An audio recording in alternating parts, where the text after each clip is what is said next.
큐티아 여러분 안녕하세요. 오늘은 10월 8일 금요일이에요.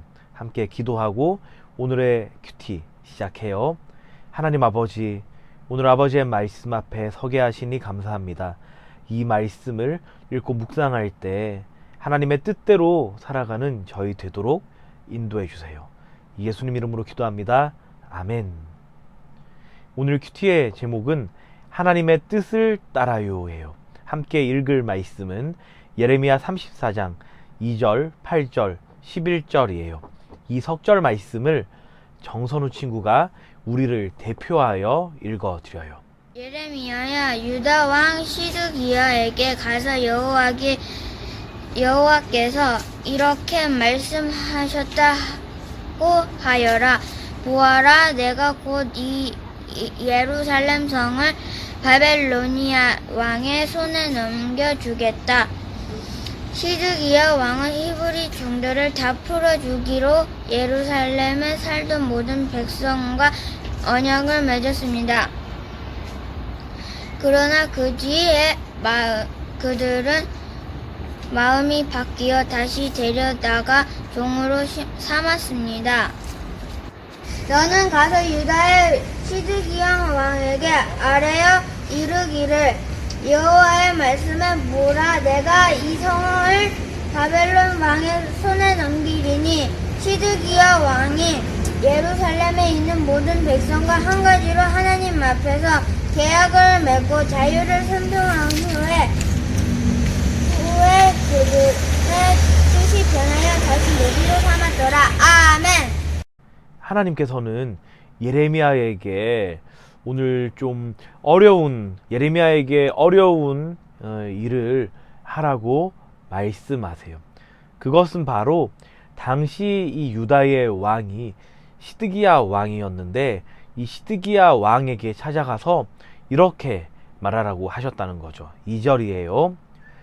2절 가운데로 보면요, 보아라, 내가 곧 이 예루살렘 성을 바빌로니아 왕의 손에 넘겨주겠다. 8절 계속 읽을게요. 시드기야 왕은 히브리 종들을 다 풀어주기로 예루살렘에 살던 모든 백성과 언약을 맺었습니다. 자, 이 상황을 보니까 유다의 왕 시드기야가 같은 민족들 중에서 누군가를 종으로 삼았다는 거죠. 그 종된 자들을 가리켜서 8절에 보면은 히브리 종들이라고 해요. 물론 이 유대인들을 이 외국인들, 그러니까 바깥에서 부를 때 흔히 히브리 사람들이라고 하거든요. 우리가 출애굽기 말씀 묵상할 때에 이 모세가 처음에 이 이스라엘 백성들을 대할 때 했던 말이 바로 히브리인들이라고 하는 것도, 우리는 이 출애굽이라고 하는 이 애굽이라고 하는 바깥 문화에서 이 이스라엘 백성을 어떻게 말하는지를 엿볼 수 있어요. 쉽게 말해서 우리는 한국 사람이라고 한국어로 얘기를 하는데, 미국 사람들이 볼 때 우리를 뭐라고 하죠? 코리안이라고 하죠. 같은 거라는 거죠. 그러니까 우리들은 이스라엘이라고 얘기를 하는데, 이스라엘인들이라고 얘기를 하는데, 바깥에서 볼 때는 저기 히브리인들의 뜻이 이 강을 건넌 자들이라고 하는 뜻이거든요. 자, 그 뜻을 가진 이름, 바로 히브리인들이라고 부른다는 거죠. 자, 그런데 이 히스기야 왕은 지금 동족 중에서 누군가를 종으로 삼고 있다는 거예요. 그런데 여러분, 이 이스라엘이라고 하는 나라, 그러니까 이 이스라엘이 원래는 남쪽의 유다와 북쪽의 이스라엘로, 이렇게 남유다와 북이스라엘로 나뉘기 전에 한 이스라엘이었잖아요. 이 이스라엘의 왕을 하나님께서 세우게끔 허락하셨을 때에 이 이스라엘의 왕은 평화의 왕으로서 통치를 해야 돼요.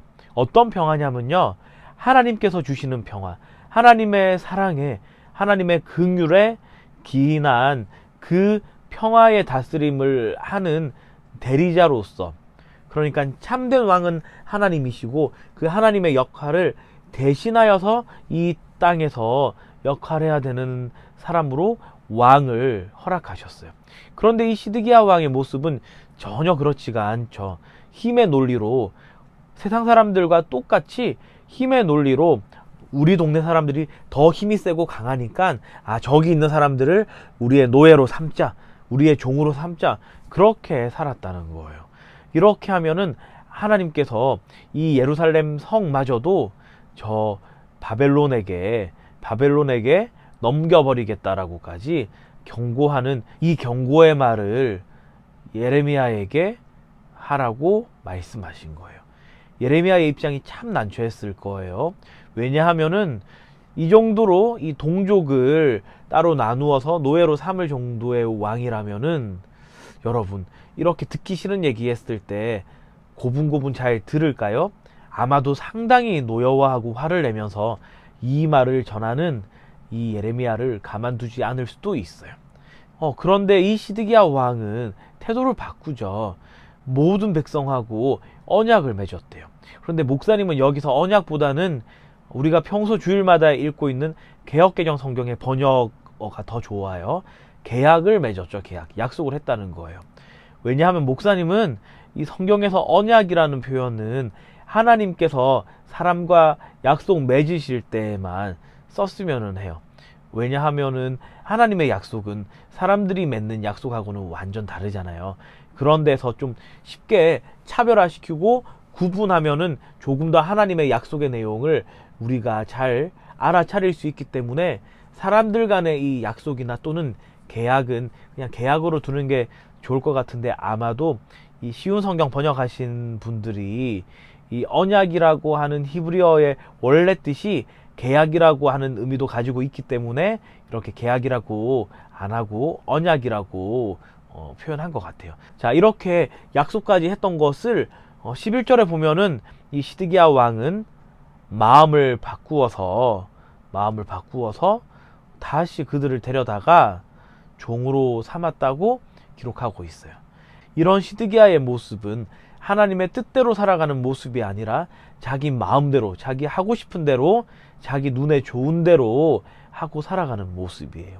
여러분, 하나님의 뜻대로 살아가는 것은 어떻게 하면 할 수 있을까요? 그렇죠. 우리처럼 늘 하나님의 말씀을 가까이 하고 하나님의 말씀을 묵상하고 기도할 때에 그 깨닫는 말을 쫓아서 살아가는 거예요. 그런데 이 깨닫는 바가, 묵상하는 것들이 제각각일 경우도 있잖아요. 물론 제각각이에요. 왜요?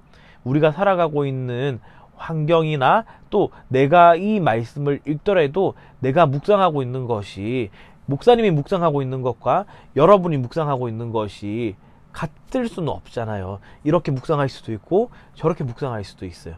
그렇지만 한 가지 팁을 안내해 드린다면은, 내가 하나님의 뜻대로 이 말씀을 묵상하여서 잘 적용거리를 발견했구나, 아니구나 하는 그 기준은, 하나님의 가장 큰 뜻은 예수님을 통해서 하늘에 이미 이루신 뜻을 이 땅에 우리를 통해서 실현하는 것이에요.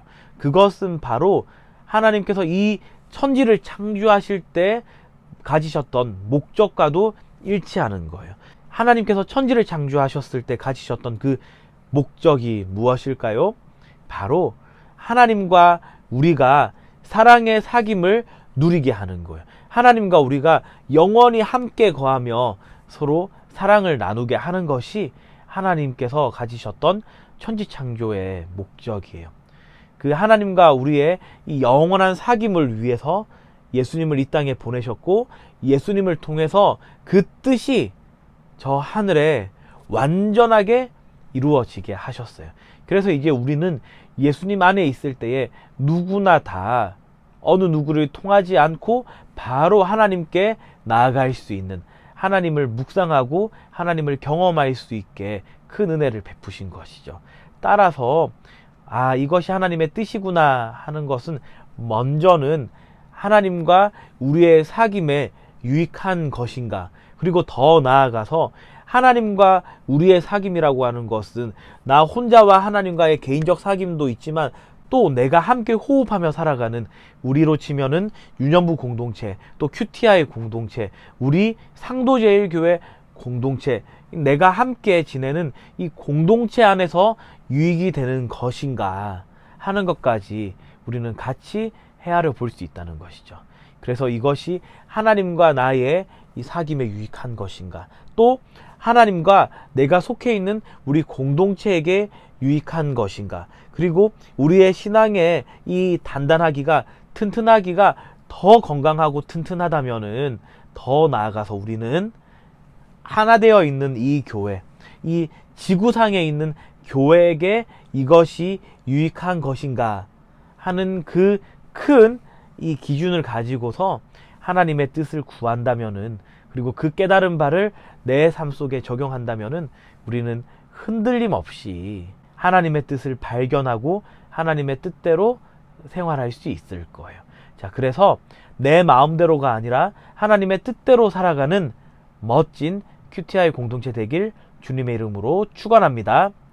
오늘의 질문이에요. 시드기한 외 종들을 풀어주겠다는 약속을 지키지 않았나요? 이 질문의 답은 하나님의 뜻이 아닌 자신의 마음대로 행동했기 때문이에요가 되겠죠. 5손가락 묵상이에요. 함께 묵상한 내용을 손가락으로 하나하나 짚어가며 정리해봐요. 먼저 엄지손가락, 이 본문에서 하나님은 누구신가요? 저는 우리가 하나님의 뜻대로 살아가길 원하시는 분으로 하나님을 묵상해봤어요. 두 번째, 검지손가락은 이 본문이 나에게 지적하는 죄는 무엇인가요? 저는 하나님께 기도드리며 다짐한 것들을 내 마음대로 변경하고 어긴 것, 그러니까 내 마음대로 하고 싶어 했던 것을 떠올리면서 이것을 회개해야 할 모습으로 정리해 봤어요. 세 번째, 중지손가락은 이 본문이 나에게 주는 교훈은 무엇인가요? 예요. 저는 하나님의 자녀는 하나님의 뜻을 따라 산다는 사실을 오늘의 교훈으로 정리해 봤어요. 네 번째, 이 본문이 나에게 주는 위로는 무엇인가요? 저는 이 위로를 성경 66권을 통해 하나님의 뜻을 늘 구하며 발견하게 하신 것, 이것을 묵상할 때에 저에게 큰 위로가 되었어요. 마지막, 새끼손가락은 적용인데 여러분이 말씀 묵상하면서 개인적으로 다짐하고 결단한 것 정리해 보도록 해요. 함께 기도해요. 하나님 아버지, 오늘 이 예레미야 말씀을 통해서 하나님의 뜻대로 살아가야 하는 것의 중요성을 다시 한번 묵상하게 하시니 감사합니다. 하나님, 저희가 늘 하나님의 말씀을 읽고 묵상하며 또 예배에 잘 참여하여서 하나님의 뜻을 분별하고 하나님의 뜻대로 살아갈 수 있도록 지혜와 명철을 더해 주세요. 예수님의 이름으로 기도합니다. 아멘.